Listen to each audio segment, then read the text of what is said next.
Hello friends, so today we will discuss IUPAC nomenclature in Chemistry of Carbon Compounds chapter. This is our 11th session.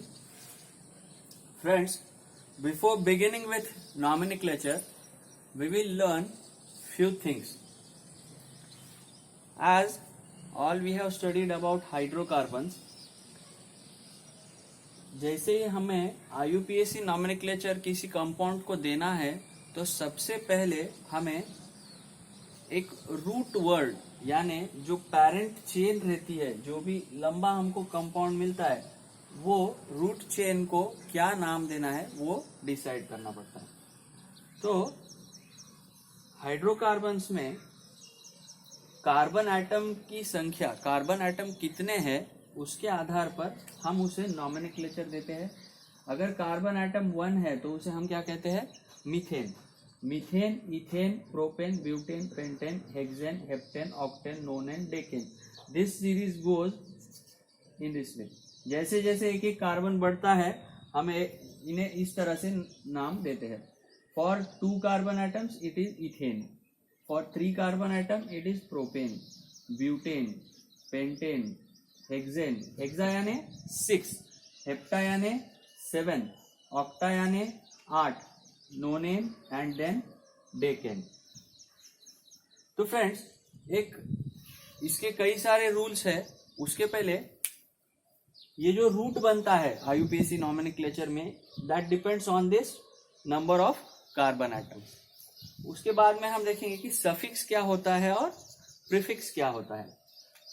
Pre यानी पहले, जो पहले लगने वाला है वो प्रीफिक्स है नॉमेनक्लेचर में, और बाद में लगने वाला है वो सफिक्स है। जैसे हम एक जनरल एग्जांपल लेते हैं, हाइड्रोफिलिक, ये हो गया सफिक्स, ये हाइड्रो हो गया प्रीफिक्स।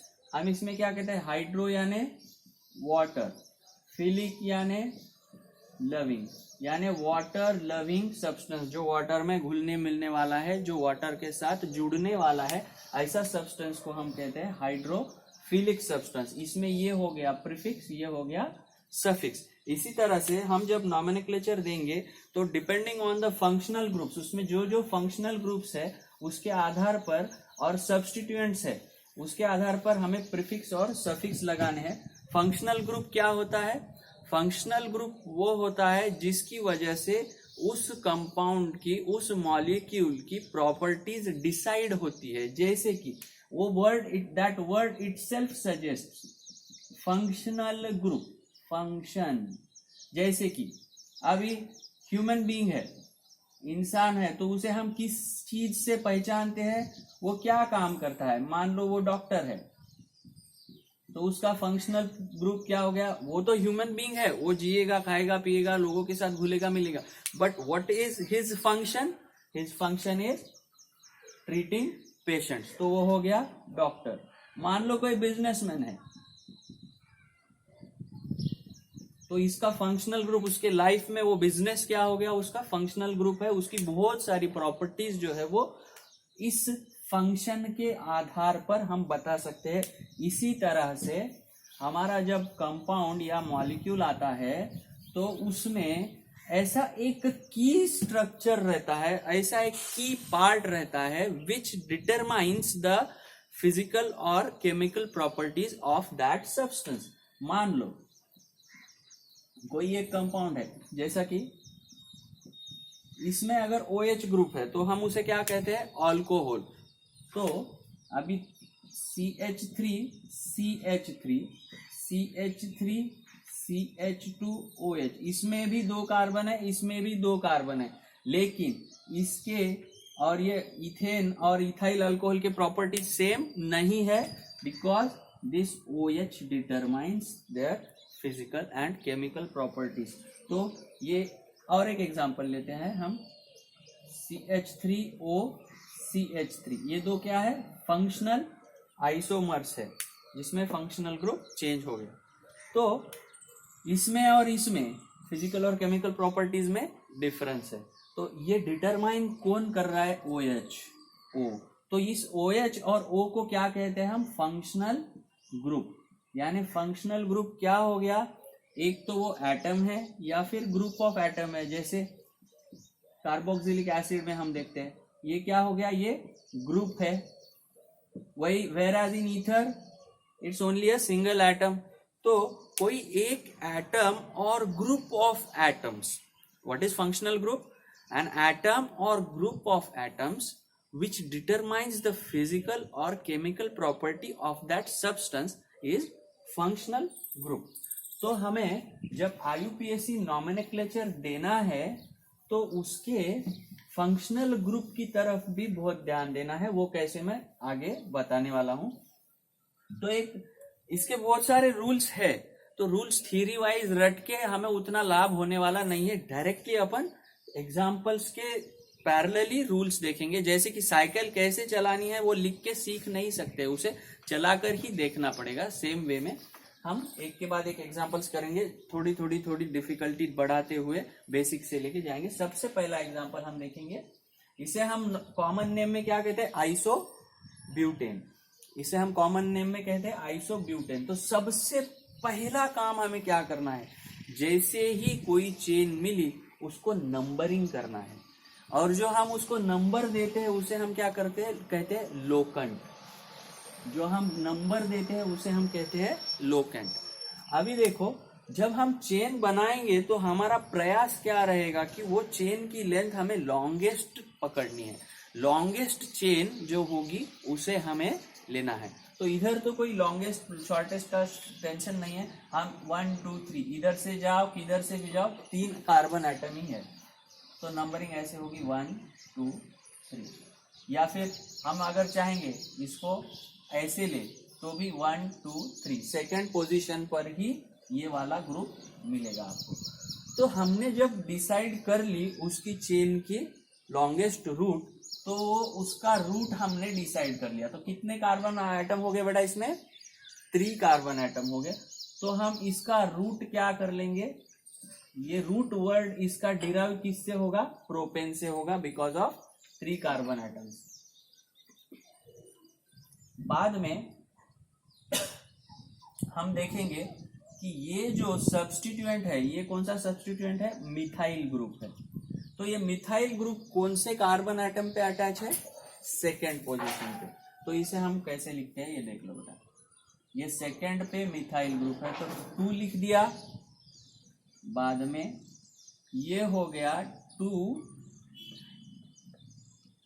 मिथाइल, ये हो गया इसका प्रीफिक्स। ओके, ये हो गया इसका प्रीफिक्स 2 मिथाइल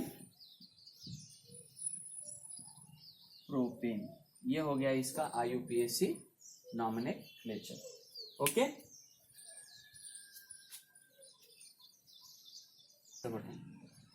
तो friends, while deciding longest chain several times we get confused, so this is one such example। इधर जैसे ही कोई स्टूडेंट इसको देखता है तो immediately what he will consider, इसमें अभी 2 रूल्स हमें देखने हैं। जो भी सब्स्टिट्यूएंट रहता है उसको लीस्ट लोकेंट, लोएस्ट लोकेंट देना है हमको, लीस्ट नंबरिंग उसको आनी चाहिए। तो हमें मोटा मोटी ऐसे एक बार हम जब देखते हैं तो इधर से हमें ये इथाइल ग्रुप जो है सब्स्टिट्यूएंट 1 एंड सेकेंड पोजीशन पे दिख रहा है, तो इमीडिएटली लोग क्या कर देंगे 1 2 3 4 5, इस तरह से 5 कार्बन की चेन पकड़ लेंगे।